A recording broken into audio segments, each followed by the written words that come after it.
Hi thinkers, welcome to ThinkX Academy. In this video, I'm going to share my experience on how I learn and adapt to new technologies. So if you are a beginner in coding and if you are even an advanced coder, I think this video will be really useful for you guys, because in this video I'm not going to only share the coding experience. I'm also going to share some of the management skills, and at the end of this video I will also share the Elon Musk way of learning new technologies. So make sure to watch this video till the end, because I'm really going to share my experience. So before starting with the video, make sure to like this video, subscribe our channel, because this motivates me to create more content like this for you guys. This video was actually requested by one of our subscribers in the comments of the previous video where I have just reviewed a book which is Cracking the Coding Interview. So this is the actually a requested video by subscribers. So if you have any doubts, anything, any question related to this video or your career, your coding career, you can just ask it in the comments below. So let's get started. The first important point is research. A lot of developers and a lot of people that I have met, I've seen from experience that they actually lack the research skill.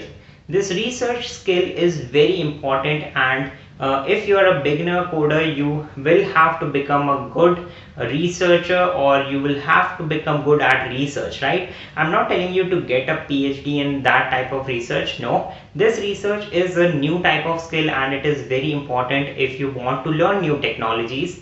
Because if you are a coder, one day you are going to work for a company or even your own startup, and in that case new technologies will come again and again, and older technologies will become redundant. So what you will have to do is you will have to work and know how to adapt to those new technologies. And especially in the field of computer science, I really feel that if there is any programmer who is not willingly if he's not willing to adapt to newer technologies, he's more likely to fail in his career. That is for sure, right? So let's talk about research. Let's say you want to learn a new technology and you have no idea, completely no idea about that technology. The first thing that most of developers and most of the people do is they will just jump into the technology and they will just start implementing it. That's the very wrong way.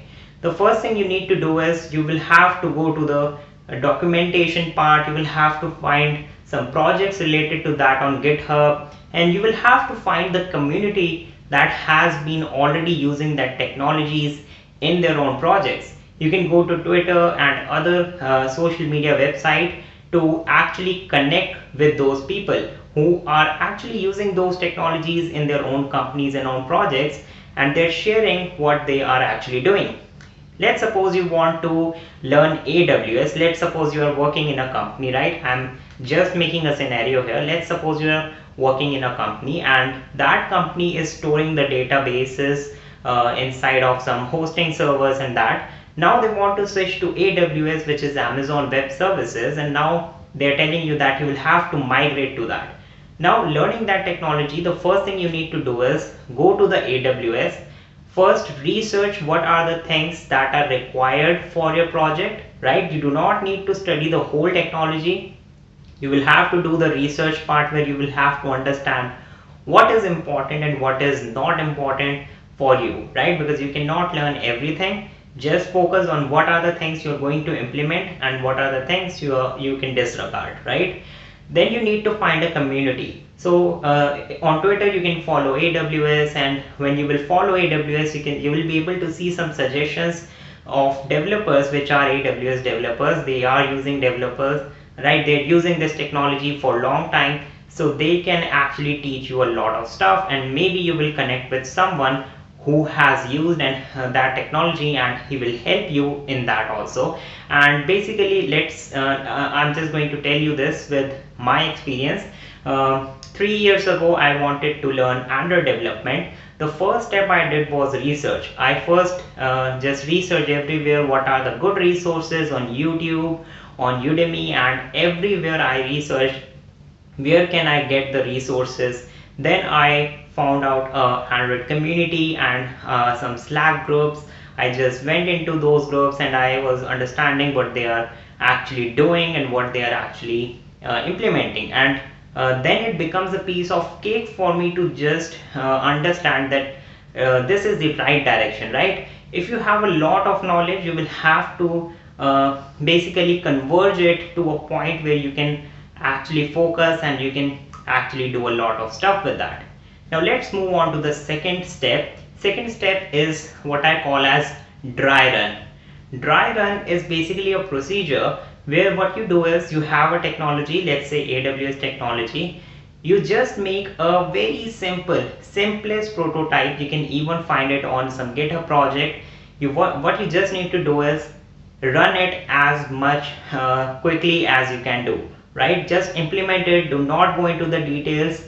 Do not go into the code. Just run it, dry run it, and then see what is the output and how it is working, right? Which is very important, because most of the people, what they do is they just they do not do a dry run, they do not run a project, so they don't know how to actually debug that application, and there are various things related to that also. So initially dry run is very important.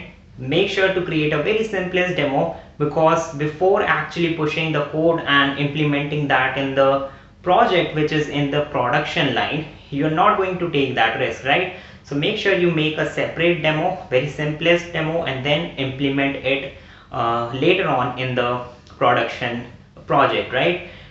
Now let's move on to the third point, which is a very important point, which is the Elon Musk way of mastering new technologies. Now when I started Android development, I was unaware of this way, and unknowingly I actually implemented this way and I was really successful in this, right? So when I started Android development, I was just focusing on Android development. At that time I had a lot of subjects to do, like data structures and algorithms, and there were some other subjects also like discrete mathematics, but I just focused on Android development as my primary thing for at least 1 month. I gave my whole month to Android development, and in that 1 month, first I followed the first step. In just 1 or 2 days I was able to do the whole research. Then I was able to run the Hello World program, trying to understand what is the use of XML, what is the use of Java files, and all that stuff on how to run it on emulators and real devices. There are so much things that I understood that. Now I was focused on that single thing, and it is a research. It has been done that human brains are effective. They are more effective when they are focused on one single task.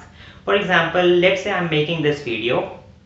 I am now focused on making in this video only, right? If I will think about something else, like what will I do after this video, or what will I do tomorrow, then I will lose focus, right?